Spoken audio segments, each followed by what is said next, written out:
오늘 우리 교회에서 추수감사절로 지키는 날입니다. 원래 절기상으로는 11월 보통 셋째 주에 드리는데요. 이 추수감사절은 딱히 날짜의 제약을 받지 않아서 우리가 자유롭게 이제 지키고 있습니다. 오늘 아침에 기독교 방송을 보니까 명성교회도 오늘 추수감사절을 지키더라고요. 우리가 이 추수감사절을 지키고 또 기념하는 데는 분명한 명분이 있습니다. 그것이 무엇입니까? 바로 추수라는 거죠. 추수. 그냥 감사절이 아니고 추수감사절입니다. 말 그대로 추수감사절은 추수한 것에 대한 감사함으로 하나님께 예배드리고 영광을 돌리는 날입니다. 그렇다면 만약 추수할 상황이 없다면 어떨까요? 1년 동안 열심히 노력하고 농사 지었는데 막상 거둘 곡식이나 열매가 없다면 하나님께 감사의 예배를 드릴 수 있겠습니까? 솔직히 우리의 삶 가운데도 하나님께 감사를 고백하며 살아갑니다. 그 이유는 무언가 내 손에 쥐어진 것이 있기 때문입니다. 나의 노력과 어떤 애씀에 대한 결과와 합당한 보상이 있을 때 우리는 그것을 통해서 하나님께 감사한다라는 거죠. 만약 그렇지 못한다면 우리는 감사할 수 없을 겁니다. 오히려 불평과 원망이 가득한 삶을 살 수밖에 없을 겁니다. 여러분 어떻습니까? 지난 1년간에 또 올 한 해 여러분의 삶을 돌아보시면서 또 신앙 가운데 하나님 앞에 감사드릴 만한 어떤 결실과 열매가 있습니까? 혹시 그저 힘들고 어려운 일들만 가득해서 도저히 감사할 수 있는 상황이 아니라고 생각하고 있지는 않습니까? 오늘 우리가 읽은 말씀은 모세가 이제 죽음을 앞두고 하나님께서 그에게 전하시는 마지막 메시지입니다. 아시다시피 모세는요, 이스라엘 역사상 가장 위대한 지도자 중에 한 사람입니다. 하나님께서 이 모세를 통해서 440년간 이집트에서 종살이하던 이스라엘 백성들을 탈출하게 하셨고 홍해를 반으로 갈라서 그들의 목숨을 지켜주셨고 또 40년간의 광야 생활 가운데서도 백성들을 잘 지도하고 인도하게 하셨습니다. 그런데 이 모든 과정을 통해서 하나님께서 이스라엘 백성들에게 하신 위대한 약속이 있습니다. 그것은 바로 가나안 정복이라는 겁니다. 가나안은 하나님께서 모세와 이스라엘 백성들에게 약속하신 축복의 땅입니다. 그동안 수백 년을 이집트의 노예로 살던 이스라엘 백성들, 그들이 가나안 땅에 들어가서 그 땅을 점령하게 되면 이제는 노예가 아니라 주인으로서 완전히 새로운 인생을 시작할 수 있게 되는 것이었습니다. 그를 위해서 특히 모세는 지도자로서 이스라엘 백성들을 그때까지 잘 이끌고 온 것입니다. 그렇게 시간이 흘러서 드디어 모세와 이스라엘 백성들이 가나안 땅 건너편 지역에 이르게 되었습니다. 그 사이에 우리가 잘 아는 요단강이 흐르고 있었습니다. 요단강은 보통 폭이 30m 정도라고 합니다. 별로 안 넓죠. 그러니까 맘만 먹으면 건너갈 수 있어요. 또 건너가면 가나안 땅에 들어갈 수 있습니다. 지금 그곳에 있는 거예요. 그때 모세와 이스라엘 백성들이 가장 기다리던 하나님의 음성이 뭐였을까요? 요단강을 건너가라는 거 아니겠습니까? 다 준비가 돼 있어요. 지금까지 온 모든 과정들, 고생들 생각하면 그거 건너가는 순간 다 잊어버리는 거예요. 드디어 희망이 보이기 시작합니다. 그런데 여러분, 그때 하나님께서 모세를 부르시죠. 그러면서 뭐라고 명령하시냐? 느보산 꼭대기에 올라가라 라고 말씀하십니다. 여기서 느보산은 해발 약 700m 정도 된다고 합니다. 제가 찾아보니까 우리나라로 치면 도봉산의 신선대라고 있대요. 산 좋아하시는 분 아실 텐데 그 정도 높이라고 합니다. 도봉산이 쉬운 산이 아니죠. 꽤 험한 산입니다. 근데 이때 모세의 나이가 몇 살이냐? 100살이 훨씬 넘었어요. 노인이에요. 그 노인더러 그 해발 700m가 넘는 느보산에 오르라고 하는 것입니다. 모세는 순종합니다. 그 산에 올라갑니다. 그리고 거기서 주님께서 뭐라고 명령하십니까? 49절에 내가 이스라엘 자손에게 소유로 준 가나안 땅을 바라보아라. 그러니까 산 꼭대기에서 눈앞에 있는 가나안 땅을 보라고 말씀하십니다. 여러분, 왜 하나님은 굳이 모세를 가나안에 들어가게 하지 않으시고 그 산에 올라서 그것을 바라보게 하셨던 것일까요? 그 이유를 50절에서 주님 말씀하십니다. 중간부터 볼까요? 너도 내가 오른 이 산에서 죽어서 조상에게로 돌아갈 것이다. 모세가 어떻게 된다고요? 그 느보산에서 죽는다고요. 52절에는 더 정확하게 말씀하십니다. 너는 내가 이스라엘 자손에게 주는 저 땅을 눈으로 바라보기만 하고 그리로 들어가지는 못할 것이다. 이 말을 들었을 때 모세의 심정이 어땠을까요? 지금까지 어떻게 고생해서 여기까지 왔는데, 눈앞에 가나안 땅이 있는데 저 30m밖에 안 되는 요단강만 건너면 내가 그 땅을 차지할 수 있는데 하나님은 그것을 막으시고 그를 그저 바라보고만 있으라고 말씀하시는 거예요. 너무 잔인하지 않습니까? 제가 지난주에요, 주일 오후에 저희 아들 데리고 롯데월드를 갔어요. 주일 저녁이니까 얼마나 사람 많았겠습니까? 후룸라이드라는 걸 타는데 1시간 40분을 기다립니다. 애들 때문에 갔지 저 같으면 안 기다려요. 그냥 꾸역꾸역 기다립니다. 애들도 지치고 힘들고 저도 힘들고 겨우겨우 가서 딱 된 거예요. 이제 뭐 하면 돼? 타기만 하면 돼. 근데 만약에 거기서 일하는 사람이 자, 오늘 여기까지 마감입니다. 내려가세요. 그럼 어떨까요, 제가? 얼마나 분노하겠어. 얼마나 화가 나겠어요. 모세도 그런 심정 아니었겠습니까? 가나안을 눈앞에 두고 그 땅을 차지하지 못하고 그저 보게만 하시는 그 하나님, 얼마나 원망스러웠겠습니까? 그런데 하나님께서 그렇게 하신 데에는 다 이유가 있습니다. 왜 하나님께서 그거를 막으셨을까요? 51절에 하나님 말씀하십니다. 너가 이스라엘 자손이 보는 데서 믿음 없는 행동을 했고 이스라엘 자손에게 나의 거룩함을 나타내지 않았기 때문이다. 그러니까 결국은 너의 죄 때문에, 너가 거룩하게 살지 않았고 내 앞에 죄를 지었기 때문에 너는 거기에 못 들어가는 거야 라고 말씀하고 계셔요. 근데 여러분, 하나님께서 오늘 말씀하시는 믿음 없는 행동, 거룩함을 나타내지 않은 모습이 뭐였을까요? 광야에서요, 이스라엘 백성들이 여러 가지 불평불만했죠. 그 중에 하나가 목마르다는 거였어요. 목말라 죽겠다. 그때 하나님께서 모세에게 명령하십니다. 홍해를 가는 그 지팡이를 가지고 바위를 치면 물이 나올 것이다. 그렇게 물을 공급해 주어라. 그 말씀에 순종해서 모세가 지팡이를 쳐서 바위에서 물이 나오게 했습니다. 근데 그때 모세가 뭐라고 얘기했냐면, 민수기 20장 10절을 보면 이렇게 얘기해요. 우리가 이 바위에서 당신들이 마실 물을 나오게 하리오라고 얘기합니다. 자, 여기서 모세가 바위에서 물이 나오게 할 주체를 누구라고 밝히고 있어요? 우리는 누구겠어? 결국 모세 자신이라는 거죠. 그러니까 모세는 하나님이 아니라 자신의 능력을 통해서 이 바위에서 물이 나오는 기적을 보여주겠다라고 백성들에게 선포한 것입니다. 이것이 하나님께서 지적하신 모세의 믿음 없는 행동이요, 하나님의 거룩함을 가리운 죄였을 거라라고 추측해 볼 수 있습니다. 근데 여러분, 그렇다고 쳐요. 그렇게 말했다고 칩시다. 근데 그게 모세가 가나안 땅에 들어가지 못하게 막으실 정도로 큰 죄입니까? 지금까지 모세가 얼마나 고생했어요. 그 공로가 얼마나 큽니까? 얼마나 노력했습니까? 그걸 생각하면 그 정도 죄 정도는 눈 감아 주셔도 되지 않겠습니까?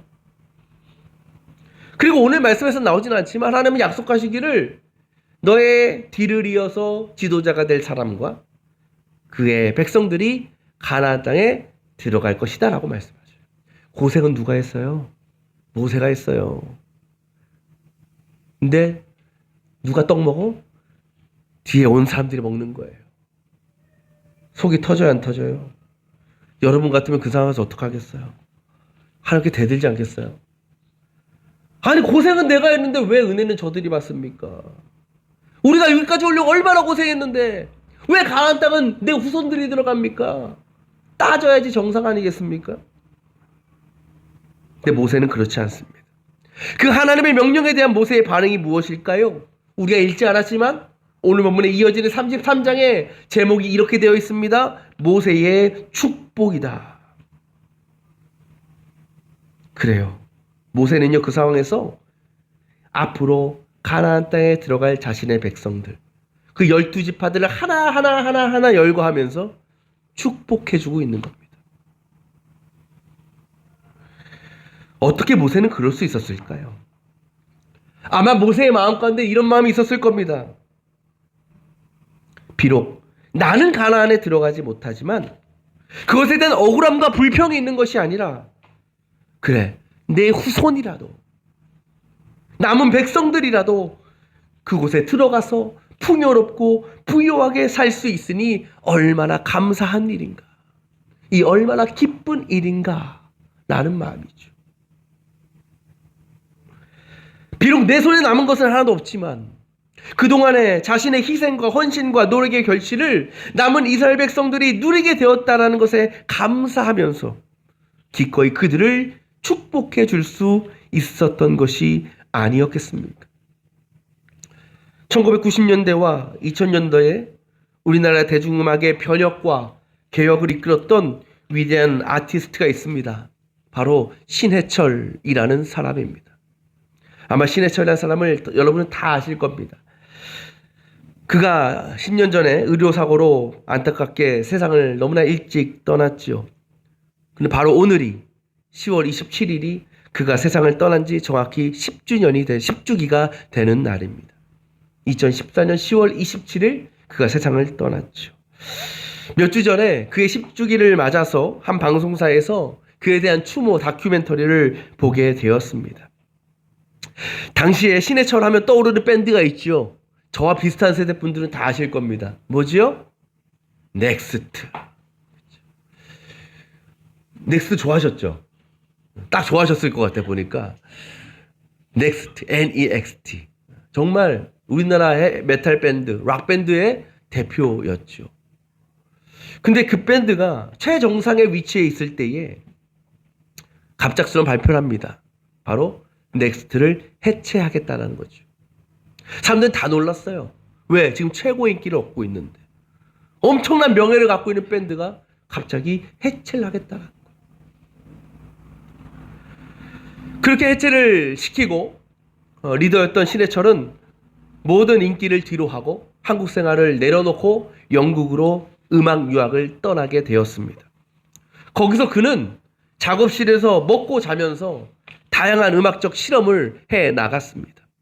그리고 새로운 형태의 음악을 만들고 개발하기 위해서 열심히 노력했습니다. 한국에서의 누렸던 그 모든 영광은 이제 그곳에선 다 사라져 있었습니다. 그때 그 노력과 또 개발을 통해서 나왔던 유명한 노래가 있습니다. 바로 네가 진짜로 원하는 게 뭐야 라는 노래입니다.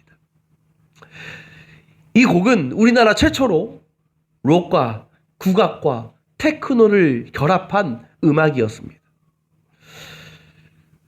그렇게 그는 그 영국 생활을 통해서 남들이 하지 못하는, 하지만 자신이 진짜로 원하는 음악을 찾고 또 시도해 보게 되었습니다. 그리고 그와 같은 그의 도전은 다양한 음악적 시도를 꿈꾸는 수많은 후배들에게 큰 용기를 가져다 주었고 음악을 계속할 수 있는 동기부여도 가져다 주었습니다. 신해철 씨가 당시 인터뷰에서 자신의 유학을 바라보는 세상의 시선에 대해서 이렇게 말하였습니다. 앞으로 외국에서 한국 음악이 위세를 뻗으려면 그곳에 직접 가서 시도해보고 실패해보고 넘어져 봐야 합니다. 선례가 없이 되는 일은 없습니다. 솔직히 외국에 나가서 유학하는 것은 앞에 나가서 총 맞고 죽는 일과 다름없습니다. 그러나 먼저 내가 실패하고 먼저 내가 총 맞고 죽으면 나중에 내 후배들이 내 시체를 밟고 지나가서 점점 더 좋은 환경에서 마음껏 자신의 음악을 표현할 수 있는 기회가 생길 수 있다고 나는 믿습니다. 여러분, 이 신해철 씨에게 영국 유학은 너무나 큰 모험이었습니다. 도전이었습니다. 그 가운데 많은 것을 포기하고 내려놔야 했습니다. 그것이 그에게는 고난이었을 것이고 또 두려움이었을 겁니다. 그러나 그는 앞으로 한국 대중음악의 발전, 또 후배 아티스트를 위해서 그 모든 희생과 고난을 기꺼이 감당하였습니다. 그는 그것만으로 큰 보람을 느꼈을 것이고 그렇게 내가 쓰임받을 수 있다는 것에 대한 감사함이 그에게 있었을 겁니다.